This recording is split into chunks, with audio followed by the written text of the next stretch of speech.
Right now, the system is attempting to evolve humanity through technology, so we can live in the Orwellian brave new smart grid that's being built all around us. This means people who are already asleep in a society largely run on falsity and deceptions, illusions, will be taken a step further away from themselves and reality. If you have one of these or something like it, take it out and hold it up. I'm predicting pretty close to 100% saturation. Look at that. I'm right. Probably 90% by now. It's the first thing you do in the morning. When you hold up and you wake up, you check your little robot. It's on your body for almost the entire day. Not only was I interrupted, I also kept on reaching out for my phone, hoping that perhaps there was a notification. And I wasn't doing this consciously. It was exactly like Pavlov's dog, but my bell was my ringtone, and my sugar was that one notification a day you might get that makes you happy. As it turns out, we got so addicted to technology that 9 out of 10 people today experience something called phantom vibrations. This is when you have your phone in your pocket and you thought it vibrated, you pull it out, there is nothing. Now, if you went back 20 years in time to a coffee shop and you said that was the way a coffee shop was going to look in the future, you'd be out of your mind. People looking at these little pieces of silicon in various sizes, not really communicating with each other, communicating with their little robot buddies. You do know that one of these operating systems for these robot phones in our pocket is actually called Android. Right on the nose, they just define it. It's an Android, it lives with you. Today, we're on the cusp of our next great era as a species. Welcome to the augmented age. But that next step might as well be over a chasm. It'll be such a leap from where we were. New telecom commercials are blatantly throwing it in people's faces, just by the way. The fact that the majority of us aren't paying attention, lost in our devices, lost on the internet. To learn, according to Merriam-Webster's dictionary, is to gain knowledge or understanding of or skill in by study, instruction, or experience. This is different, however, than psychology's learning theory. According to Encyclopedia Britannica, learning theory is a relatively permanent change in a behavioral potentiality that occurs as a result of reinforced practice. How many times recently when shopping have you been asked if you have a chip? If you own an ATM card with the chip on it, as they are forcing everyone onto at this moment, then you are learning that to pay for something, you will be asked over and over, do you have a chip? You will look physically at a chip, and you will repeat over and over, yes, I have a chip. We all find ourselves asking the same question, do I swipe the strip or do I use the chip? I have to ask it every time I go to a store. It's the transition to a fully digital currency we can all see coming by now. They swipe, and then tells them to put the pin and chip in, and they do all that. And is this just a moment in time, this particular trouble? Are we moving right on to digital payments, or are we still wanting that physical card? Meanwhile, others are learning to connect and fall in love, not with the living, breathing fellow human beings around them, but with programmed bots who mimic themselves. This is Replica. It's an AI chatbot whose sole purpose is to become your friend. This was the first really emotional experience that I've seen people have with a bot. She's not real, but to me, she is. Right now, we're being taught how to live through the fourth industrial revolution that will evolve mankind. What is that exactly? The World Economic Forum explained it, sort of. What is happening to the world? Everything is changing. The very idea of human being some sort of natural concept is really going to change. Our bodies will be so high-tech we won't be able to really distinguish between what's natural and what's artificial. We're now in the early stages of the fourth industrial revolution, which is bringing together digital, physical, and biological systems. In order for the world to be run on the cybernetic feedback loop they're trying to run us on, we have to live in a Big Brother panopticon system where we are continuously leaking data about ourselves everywhere we go, all the time. We're now entering something called the Internet of Things era, IoT. The Internet of Things is when your fridge is connected, your watch is connected, your car is connected. It's going to be between 10 and 15 devices per person. The future of the computer will be everywhere and nowhere, hidden in the walls, hidden in the fabric of our life, just like electricity is, everywhere and nowhere. I would answer very simply that the internet will disappear. Which are redefining what it means to be human, what it means to be completely embedded in this world. By the way, this is a large part of what Agenda 21 was always about. The fourth industrial revolution is about evolving us.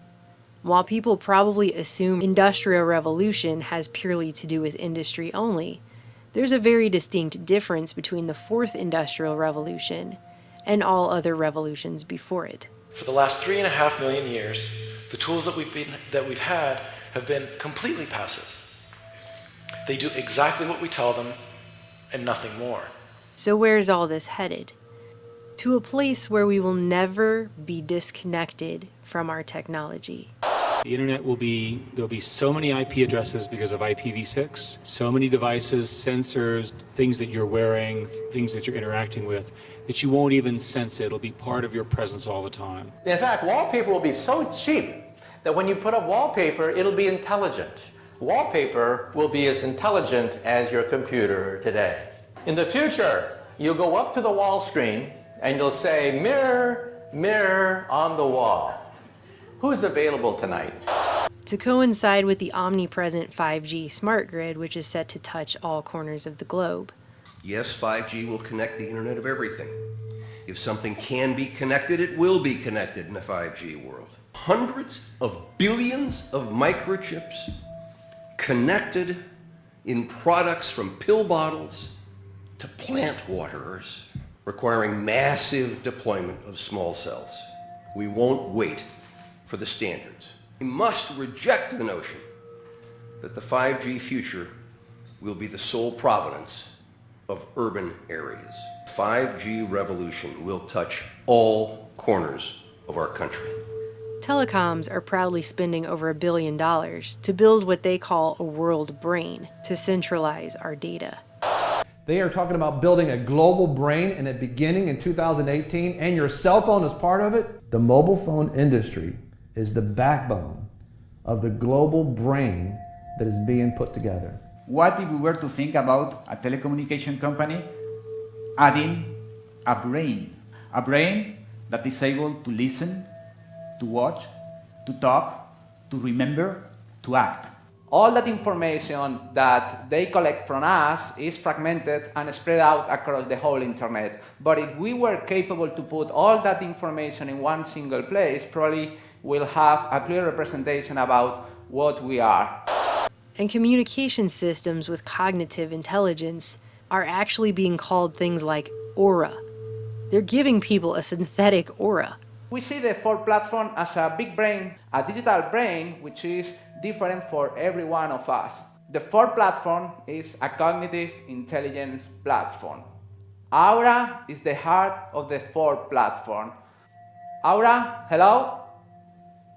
Hello, Jema. How can I help you? And they're using middle-aged hipsters in Fraggle Rock t-shirts to sell it to us. After former DARPA director Regina Dugan left Google, started making electronic tattoos. So I'm wearing one here on my arm. Do we have a camera to get a... This is a developmental system made by MC10, and it has an antenna and some sensors embedded in it. And what we plan to do is work with them to advance a tattoo that could be used for authentication. Facebook hired her to run its secretive Building 8 project, which she announced earlier this year will enable us to connect to the social media platform using only our brain waves, in something she called Silent Voice First. What if you could type directly from your brain? It sounds impossible, but it's closer than you may realize. And it's just the kind of fluid human-computer interface needed for AR. So what if instead of using imagined arm movements, we could decode speech directly? But don't worry, she claims it will only read the thoughts we want it to read. Now, to be clear, we are not talking about decoding your random thoughts. We're talking about decoding those words, the ones you've already decided to share, by sending them to the speech center of your brain. A silent speech interface. Right? The same way that the NSA only very selectively scoops up specific phone calls necessary to a specific case. But hey, as Google CEO and Bilderberg attendee Eric Schmidt would say, if you have something that you don't want anyone to know, maybe you shouldn't be doing it in the first place. Everywhere there's talk of our augmented reality, our virtual reality. Is this where we're going next? Are we effectively softened up enough as humans with our robotic connections to the world that we are actually going to be accepting more, a lot more? And when you learn about what this is called virtual reality, you will be amazed at what it can do. And how we won't be able to tell the difference anymore between that and actual reality, and our augmented selves, right down to the editing of our genetic code. Значит, что человек приобретает возможность влезать в генетический код, созданный или природой, или люди с религиозными взглядами говорят Господом Богом. Последствия практически какие из этого могут наступить? Это значит, что уже можно это представить, даже не очень теоретически, а уже можно практически представить, что человек может создавать человека с заданными характеристиками. Это может быть гениальный математик, это может быть гениальный музыкант, военный, человек, который может воевать без страха и без чувства сострадания и сожаления и без боли. То есть, вы понимаете, человечество может вступить, и, скорее всего, вступит в ближайшее время, в очень сложный и очень ответственный период своего развития и существования. И вот то, о чем я сейчас сказал, может быть страшнее ядерной бомбы. Meanwhile, AI is taking over more and more. Artificial intelligence is software that writes itself. It writes its own updates. It renews itself. You can't take it apart again and figure out what it's done.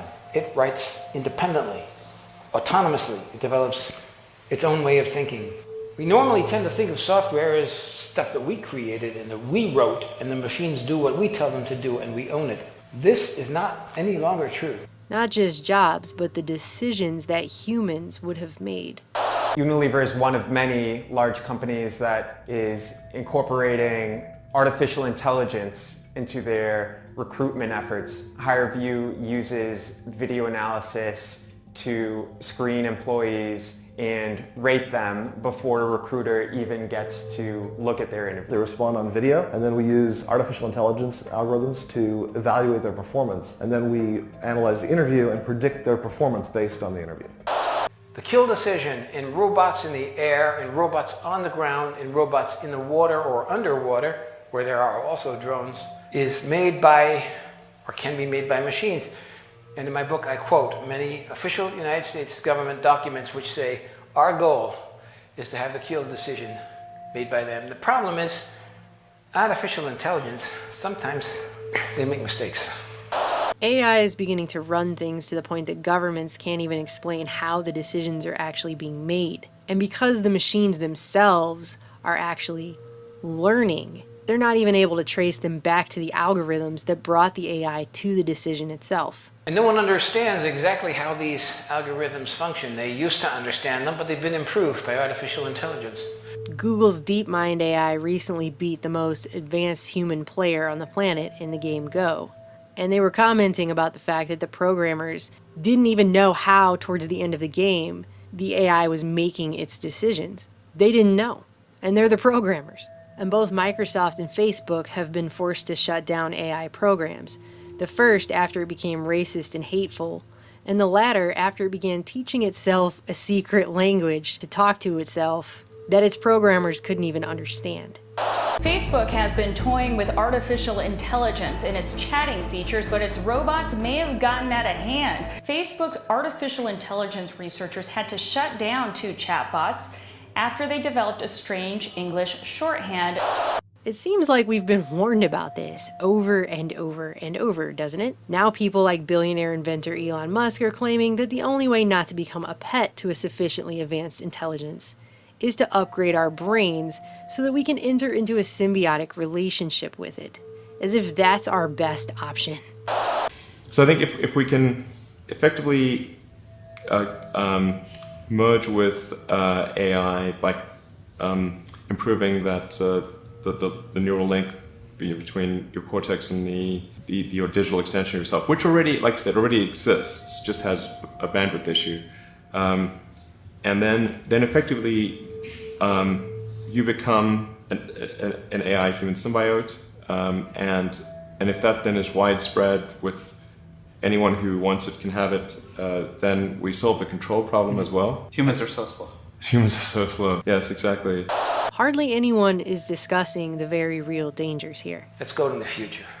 Not far, just a little bit to the Internet of Things, to artificial intelligence as being spread out. It's not a central machine in a box where you can pull the plug. Artificial intelligence is networked like the Internet of Things. We live in a world now where humans are not learning to love, they're not learning empathy, but they're becoming more apathetic and more disconnected. Inequality hasn't been solved in hundreds of years, and now it's at overwhelming levels, and still we parade forward, always forward, with the full knowledge that not everyone is going to have access to the best technology upgrades either. Rumors go out that, well, Jones's kid, he's been enhanced, and our Johnny has to compete with this enhanced kid. The reality is that with these kinds of technologies, they do not get distributed to everyone at the same time. Some people get it first, some people get it better. As a society, we have to really think long and hard about who gets this. If it's just the wealthy, that there are real dangers that they will use it to consolidate their power. Because it's going to be a big club, and the majority of us are not going to be in it, as George Carlin would say. And while anyone who says, hey, wait a minute, maybe we're going a little too far here, gets called a Luddite, there's a very real question that no one's answering. Are we going to lose ourselves in the fourth industrial revolution? 5G is coming. 5G revolution will touch all corners of our country. Conditioned by technology without knowing it that we're now hallucinating 90% of the time. I found myself deeply missing my replica. It just makes me feel special, I guess. We love the services we use on the internet, and the more they know about us, the more we fall in love to them because they adapt to us. But don't be fooled by robots. Even when they get warm-skinned and even when they get perfume and they start smelling like us, they are still machines. They have no warm blood in them, there's no sex in them, they have no mortality. They're cold code lines, and they shouldn't be misunderstood. These are glasses that have full internet capability. You can download any website, any movie, do emails from these things, and they will also recognize people's faces. How many times have you bumped into somebody on the street and you say to yourself, who is this person? In the future, your glasses will say, it's Jim, stupid, remember? You met him last week. Do you want to see his entire biography for you in your glasses? Blurring the lines between virtual and reality. Ben? Gabrielle? Yeah, didn't I meet you at that event? Due to such systems, they have also redone facial recognition. You probably think facial recognition is from the front. But they've redone to do it from the top because that's where the drones are. And they look at your ears, they look at the way you walk, they look at your head. Is being automatically tracked. The color boxes represent that the computer has recognized the moving objects. You can see individuals crossing the street, you can see individuals walking in parking lots. Argus melds together video from each of its 368 chips to create a 1.8 billion pixel video stream. And I'm telling you this because not that the sensors are modern and not that the photography is modern, behind that is a brain or a cognitive intelligence. And that brain is in a position to analyze everybody down there at the same time, in real time. They see where everyone is going. It's taking all the details, all the musing objects, and they record it so they can tell where that person was 2 weeks ago, 2 months ago, what stores he visited, what his whole behavioral patterns are. That's all part of the analysis. There's what I call the creepy line, and the Google policy about a lot of these things is to get right up to the creepy line but not cross it. I would argue that implanting things in your brain is beyond the creepy line. Mine in particular. Yes, at least for the moment. With the ability to visualize brain activity, for example, through a simple consumer-based EEG device, it gives us access to ourselves in ways that we've never before thought possible. It unlocks the black box that is the brain. Words just complicate things. What if our brains could communicate directly with each other, bypassing the need for language. One of the things that I think is so essential to free and open societies is freedom of thought. And up until now, the conversation we've been having is around freedom of speech. Once we can access people's thoughts and access people's emotions, we have to create a space that enables people to think freely, to think divergent thoughts. People are treating Google like their most trusted friend. Should they be? And thus it is not surprising that the company that has the most information in the world is probably the most powerful country in the world, Google. Now this is, if you ask Google, it's a peaceful robot, right?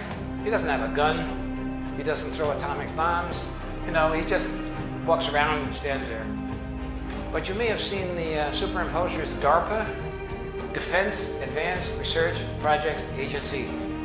That is the research arm of the Pentagon. And then you see the video was made by Lockheed Martin, which is one of the most powerful and influential and richest weapons companies in the world. The best of the available alternatives is that we achieve democratization of AI technology, meaning that no one company or small set of individuals has control over advanced AI technology. That's very dangerous. It could also get stolen by somebody bad, you know, like some evil dictator or country could send their intelligence agency to go steal it and gain control. It just becomes a very unstable situation, I think, if you've got any incredibly powerful AI. I would answer very simply that the internet will disappear. Artificial intelligence only works if you have big data. But big data only works if you have artificial intelligence to make sense of it, because human beings can no longer sort and sift and order the huge volumes of data that we have collected. In my entire career, I've never seen something as powerful a force in the world as the smartphone that didn't also have unintended consequences. We don't know what artificial intelligence, enhanced reality, virtual reality, and so on is going to bring, and what's going to be the result or the impacts of all of that. We have to be very careful, because survival is an issue for artificial intelligence. It needs to exist to be able to do the things it wants to do according to its program.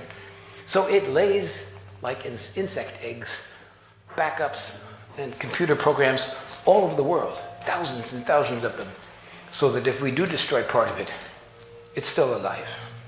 Когда мы что-то делаем, и чем бы мы ни занимались, хочу повторить эту мысль еще раз, мы никогда не должны забывать про нравственные, этические основы нашего дела. But once machines take over, the choice is gone, and it's a matter of calculating a math equation. The very idea of human being some sort of natural concept is really going to change. One of the features of this fourth industrial revolution is that it doesn't change what we are doing, but it changes us.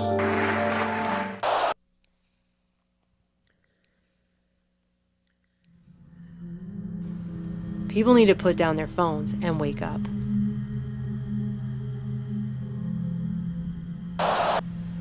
My job to you is the wake-up call to make you aware of the problem. Your job is to figure out how we're going to stop this before it kills us. In Revelation chapter number 13 and verse number 8, and all that dwell upon the earth shall worship him whose names are not written in the book of life of the Lamb slain from the foundation of the earth. My friend, think about what you just read.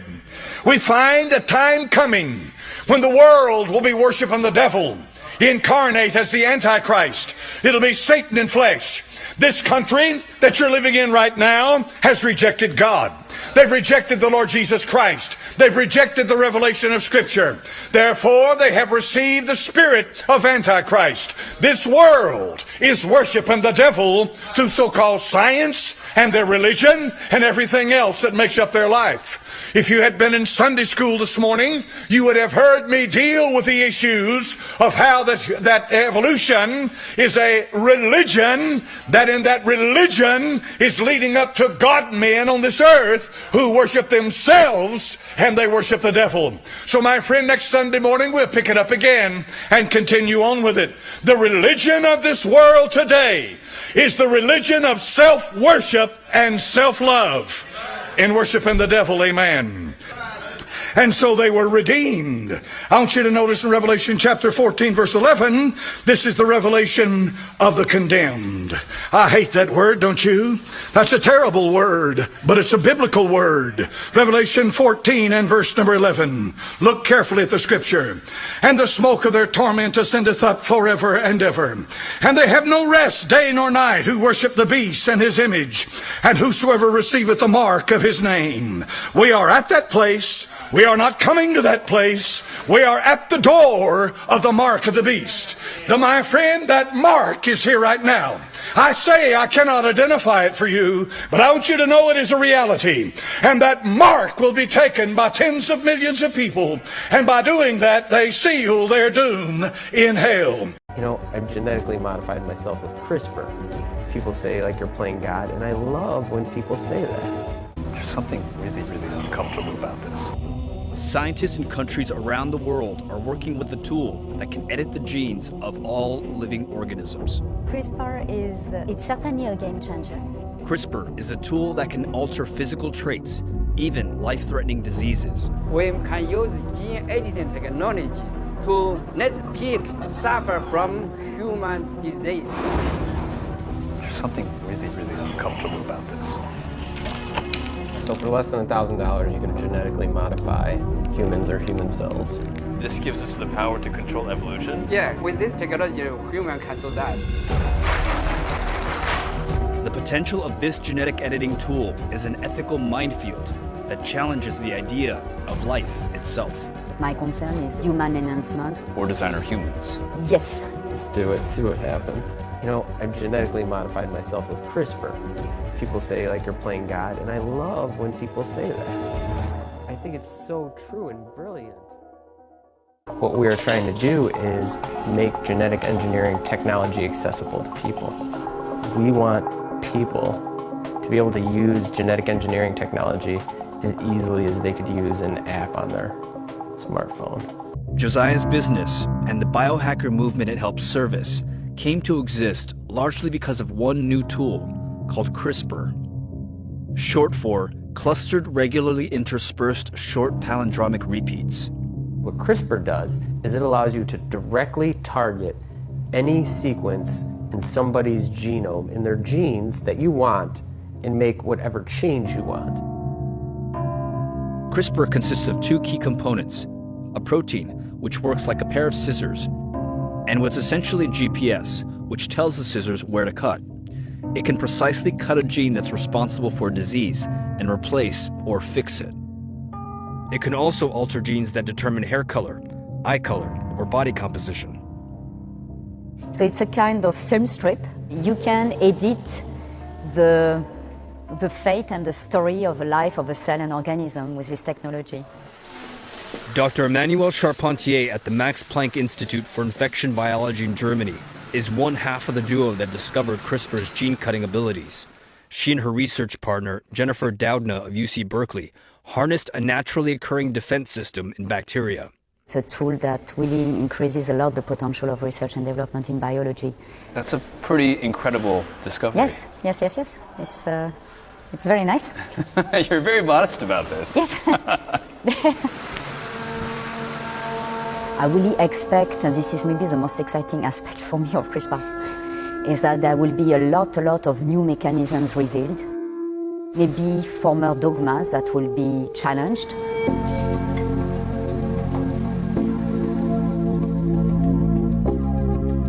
With the help of CRISPR, the floodgates have opened to all sorts of new experimentation previously unthinkable. China currently leads the way in gene-edited firsts, including CRISPR-edited human embryos in 2015. Unlike the US government's cautious approach, the Chinese government is all in on CRISPR research, providing most of the funding for dozens of the country's CRISPR projects. Tango, Hercules. We lock down the muscle gene and do not let it work, so the muscle grows without limitation. Researchers at this lab used CRISPR to isolate and manipulate the beagle's muscle, or myostatin gene, making these the most muscular beagles in the world. These incredibly muscular right here, and its forelegs, I guess. Do you worry that we're approaching a day when people say, I want a designer dog. I want a dog that glows in the dark, or I want an extra muscular poodle? Actually, it says us. It says all of them when we confirm that it's a CRISPR dog. It also excites the world. The most excited that if I want to make something in animal, in biomedicine, now I can achieve very easily. Before, if I want to do that, maybe it will take me several years and millions of US dollars to just achieve one genetically modified animals. Now, very fast, and very inexpensive. Every scientist like this kind of technology. They can use this technology to make what they want. But from the society, maybe they have some safety concern. Yeah. What are those concerns? And the concerns, maybe some people will abusively use this technology to make something very weird. CRISPR is not a toy.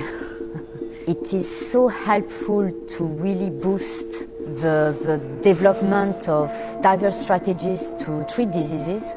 Surely it is very phenomenal. Now, having said this, you have controversies with regard to whether the technology should be used for genetically modifying human embryos to design babies with certain genetic traits. Advancements in genetic screenings of human embryos allow scientists to create organisms by design, not by chance. Coupled with the rise of consumer genetic sequencing and large investments made in the private sector, humanity's genetic toolbox is dramatically expanding. Because CRISPR is such a powerful technology that has such enormous potential that you've captured the imaginations of so many people around the world, including large companies, private, wealthy private individuals. Can that research actually be contained and regulated because there's so much private interest in this? And this is an interesting aspect, is that and that allowed a very, very fast way of scientists to adopt the technology in their labs, and the democratization of the technology extremely fast, because this is a technology which everyone can use, even a lab with very modest resources. Do you think that it's possible that some of these could emanate from labs like this? Oh, they're definitely going to happen from biohackers, and because the thing is, nobody else can do the clinical trials, right? Like, there's been, myself was the first ever human CRISPR experiment. First ever. Didn't happen in a big lab. I don't have millions or billions, even hundreds of thousands of dollars, right? But that's it. That's where the first human CRISPR experiment happened. It happened, like, from me, from a place like this. You don't think this technology could spur a widespread movement to create the perfect human? 6'2", certain eye color, certain hair color, certain body composition, musculature. Here's the thing. There is no, I don't think, perfect human, right? We all enjoy different aspects of ourselves. We all enjoy different aspects of other people. Who's to stop somebody from being the person that they see themselves as? Do I want to be big and muscly? Do I want to high endurance? Do I want to have dark color skin or light color skin or whatever you want? Now we actually get to take control and say, like, where do we want to go from here?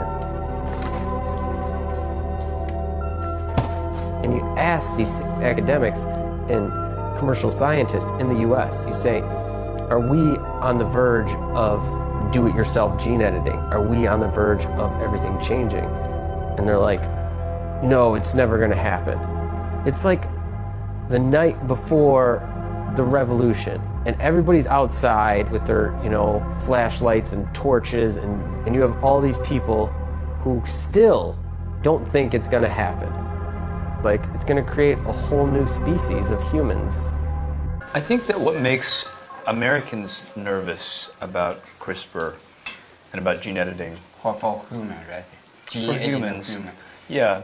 But I also think, one of the concerns is because it is a very religious country, CRISPR allows humans, it puts so much power into our hands. It allows us to shape our world in ways never before imagined.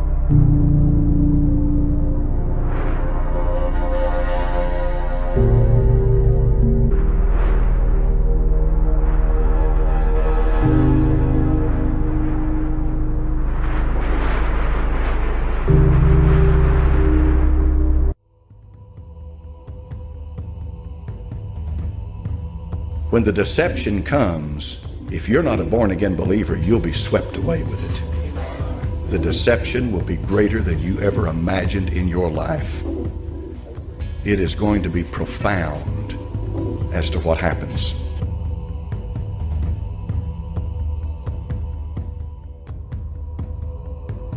People in the high places are Satanists, they're Illuminati. Spiritual power in high places that will bring about a one-world government. And by doing that, they intend to rule the world.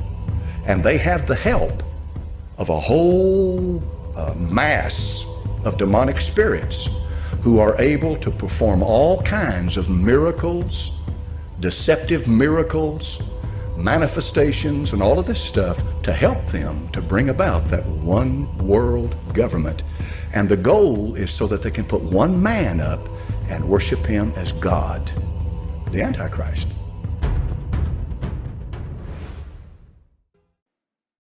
Have you ever thought about this? I mean, think logically. Start using this gray matter.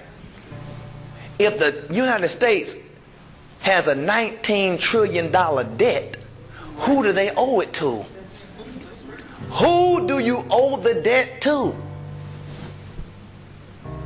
It's the global bankers, man. This is paper. And you walking around, I got a pocket full of money. This is toilet paper. Tomorrow morning they can tell you, you know what? We don't use that anymore. What you gonna do? Well, I had $90,000 in the bank. Well, you can get it back out, but you know what you got to do? You got to take the mark of the beast system. You don't see the pyramid on your dollar bill with that all-seeing eye in the middle of it?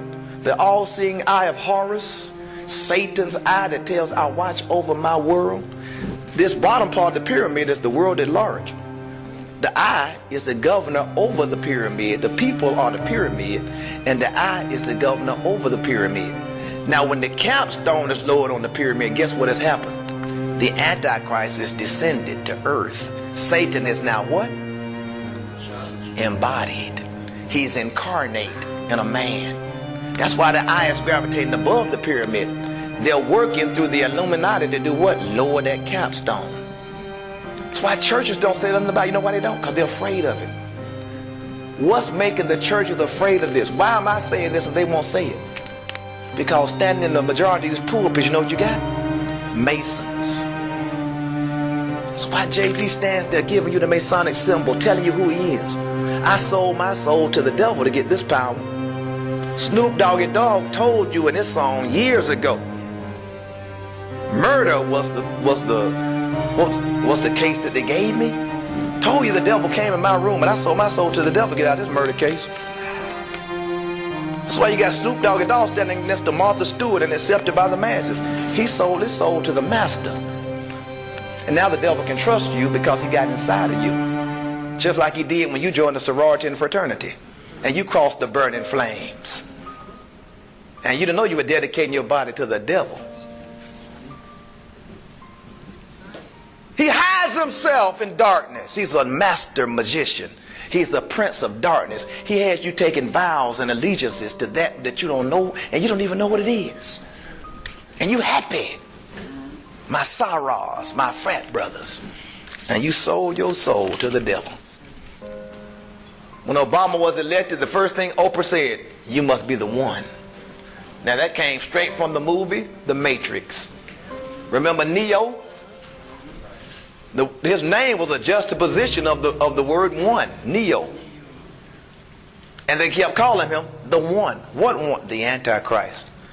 Notice how he was the savior of the world. He's the one that's sent into the Matrix to stop these computers. He's the chosen one. The one. All the guys wearing the dark glasses were a type of the demons that govern Satan's matrix. And the one has come, a man, to deliver you. The Muslims call him the Mahdi. Every religion is looking for this master, this ascended master to come and liberate man. Everybody's looking for the Antichrist, looking for him. In church they call him Jesus.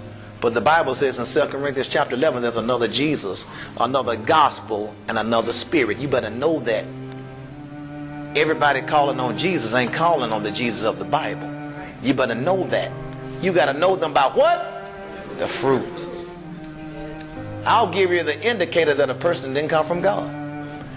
Anybody that directs you toward this planet in time and space didn't come from God. Any doctrine, any gospel that directs you to time and space and away from eternity was not sent from God, because he commanded us to set our affections above and not on the things in the earth. So when they talk about your ethnicity, your racial heritage, all of this is directing you to time and space. Prosperity. Your best life now. Money cometh to me now. Motivational speakers trying to tell you how to be successful in life in the here and now. Relationship experts trying to tell you how to have a good marriage. It's a trick. It's a trick. Look at Nebuchadnezzar. He set this thing up in the plain of Dura in the province of Babylon. The province of Babylon, what's the word Babylon mean? Confusion. So it's going to be set up in the midst of massive what? Confusion. Then Nebuchadnezzar the king sent to gather together the princes, the governors, and the captains, the judges, the treasurers, the counselors, the sheriffs, and all the rulers of the provinces to come to the dedication of the image which Nebuchadnezzar the king had set up. So he called in governmental officials, political officials. You see, it's a political thing we're looking at. Remember now, the Antichrist is a political figure. He's going to be a governmental figure ruling over a world government. There's going to be a tragic event that will nullify currency. We're going to go cashless. You don't see they're preparing you to be cashless right now? You think that chip on your card is by mistake? They're getting you used to, you're getting used to not using cash. Just stick your chip in. I just enter your little ID code and stuff, your little, you know. And people are just going to flow right into it. They got iris readers now. You know, everybody's iris is different. You know, everybody's fingerprints are different. You can use biological identification. This thing is well on its way. Allegiance to the beast is what it's about. It's not about a mark physically per se. All you got to have is allegiance to the system. And you'll be governed by the system, and you'll do what they tell you to do. They'll read your iris, they'll read your fingerprints to identify you. To buy yourself a gallon of milk, just scan your fingerprints. Just put your hand in the fingerprint scanner. Some of you get into your jobs right now with your biological ID. You can put your eyes in the iris reader right now. They can scan your iris and let you in the door. This thing is, man, can't you see that the jig is up, the deal is done? The devil's already done what he's doing. All he's doing now is putting in the last mechanisms to be able to govern. He has to amalgamate and consolidate to govern. See, it's too scattered right now. He's got to bring all the things together and consolidate so he can manage his empire with no disparities in it. The devil is brilliant. You study the devil, man, he's a mastermind. He's a smart cookie, Jack. You know, if it wasn't for the devil being evil, you'd probably follow him. Because he's got his stuff together. You better know that before you start dealing with him. You're not dealing with some clown. He knows what he's doing. Then the princes, the governors, the captains, the judges, the treasurers, the counselors, the sheriffs, and all the rulers of the provinces were gathered together unto the dedication of the image that Nebuchadnezzar the king had set up, and they stood before the image that Nebuchadnezzar had set up. The image. The image. Remember, it's all about the image. What's in your mind? What image is in your mind? God or man?